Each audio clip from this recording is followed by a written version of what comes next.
I want to start with the elephant in the room. Obviously, Deshaun Watson is the biggest offseason prize. He's the big fish out there in what is a growing pond of NFL quarterbacks that will be available this offseason. I want to talk about 9 guys in particular. None of the other guys really tickle my fancy. I want to talk about 9 guys in particular that could potentially change teams, that could change outcomes of games and futures of franchises. So Watson obviously comes up first because we don't see guys like Deshaun Watson going into the prime of his career becoming a free agent. It just doesn't happen. I've talked about this ad nauseum on this podcast, and the reason he's so intriguing is because you're getting a guy on what is a very affordable contract. It's amazing when you look at these numbers, and I told you we're going to talk numbers tonight. We're not just going to talk about some of the things we've talked about all on these podcast episodes about where we think guys are going to end up, how these situations are going to unfold. We're actually going to talk numbers as well tonight. And for Watson, what's interesting for the Texans, he's going to count $15.6 million against the cap for the Texans this year. Again, a very, very affordable number. If they were to trade him, that number then accelerates to roughly $21.6 million. So the Texans, in trading him, would be doing so to their own detriment, because it would then count as, about another $5 million or so in dead cap money that will be added to his base salary that they were going to have to pay him this year. So that number comes up to around $21.6 million that they're on the hook for if they should trade Deshaun Watson this offseason. So it really doesn't benefit the Texans in any capacity to trade him.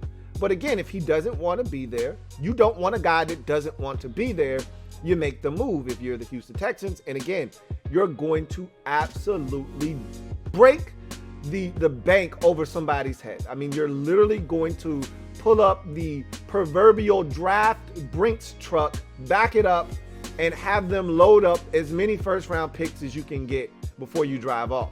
And so listen to this, though.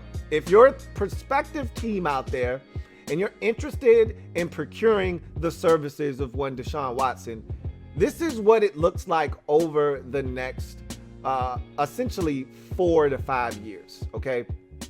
So in 2021, it's a $10.5 million contract, essentially, that you'd be on the hook for, because the Texans would be eating the vast majority of the contract, that at least half of it this year. So as the team trading for Watson, you're only on the hook for $10.5 million. Sounds really good, right, in 2021. But obviously those numbers are going to escalate as the contract continues to age.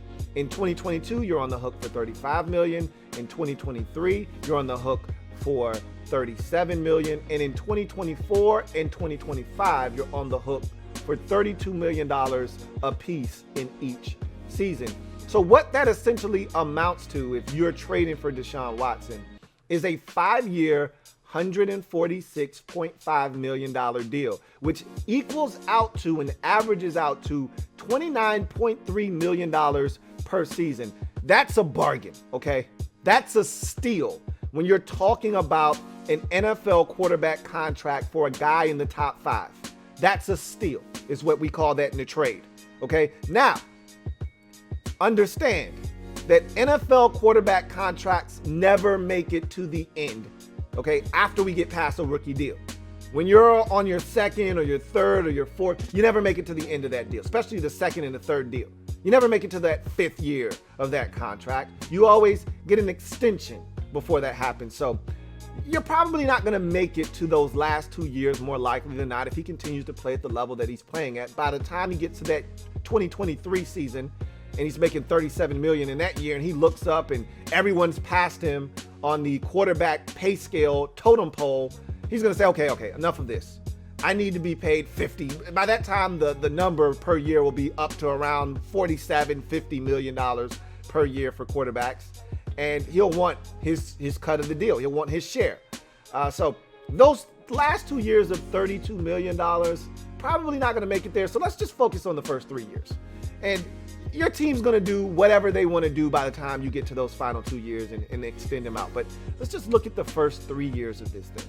10.5 in 2021, 35 in 2022, which brings the grand total to $45 million, 45 and a half if we're being precise.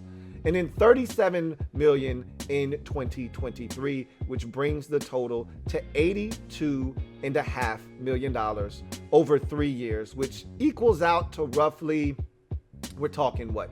25 would be 75, 26 would be 70, 26 times 3 would be 78.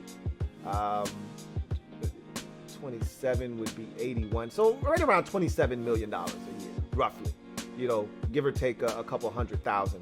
So $27 million per year for the fourth, fifth best quarterback in the league. Are you kidding me?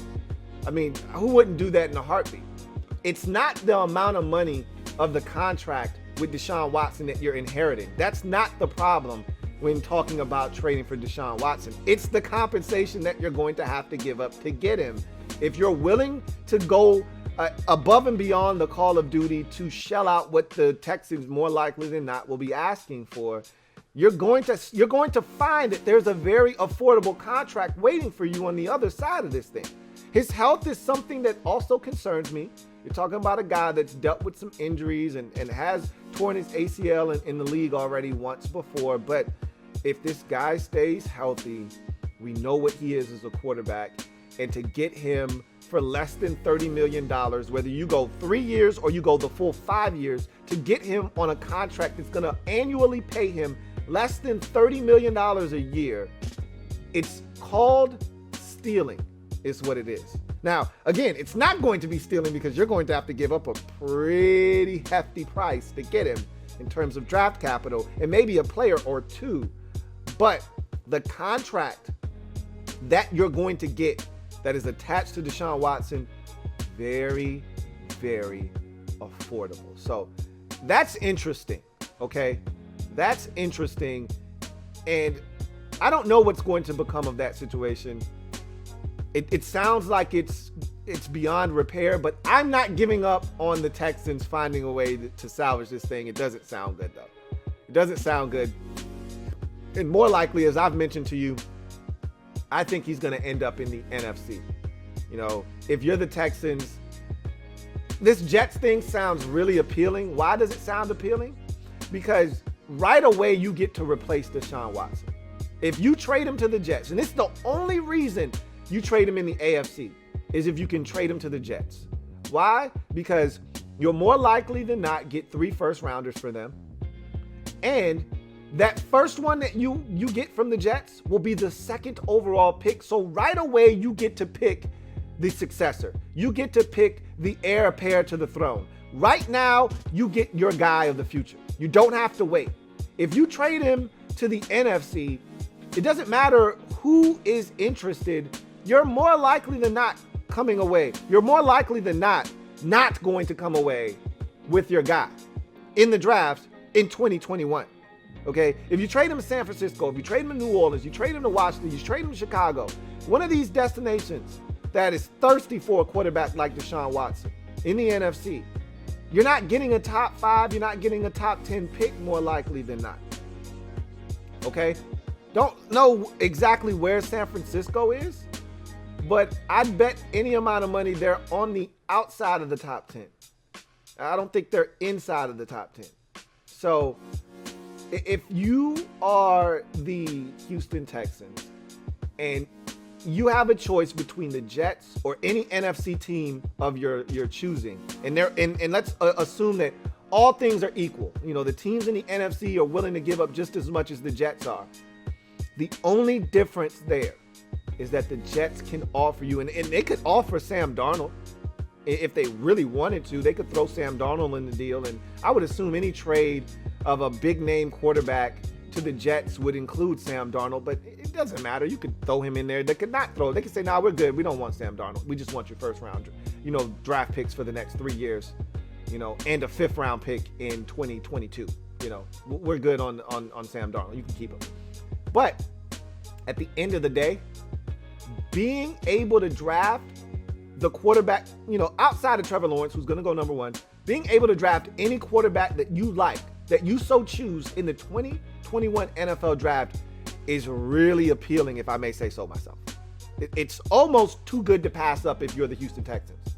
Because if you love Zach Wilson, if you love Trey Lance, if you love Justin Fields, you can draft him right now.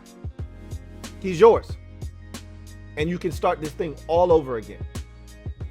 So that's the only way I think he lands in the AFC. Other than the Jets, I think Deshaun Watson is going to be shipped off to the NFC. And ultimately, it's amazing how this whole thing has kind of shaped itself. But I think he's going to end up in San Francisco. It sounds crazy. I don't know if they have the means to make this happen, but we're going to talk about their quarterback situation here in a second. I'll just give you a little bit of a teaser. Jimmy Garoppolo's getting released this offseason. He will not be a San Francisco 49er this year. Trust me when I tell you this, and we'll get to that a little bit later on. But I think Watson ends up in San Francisco. That's my prediction right now, if I had to guess. And we'll find out. We'll see what happens. Louie.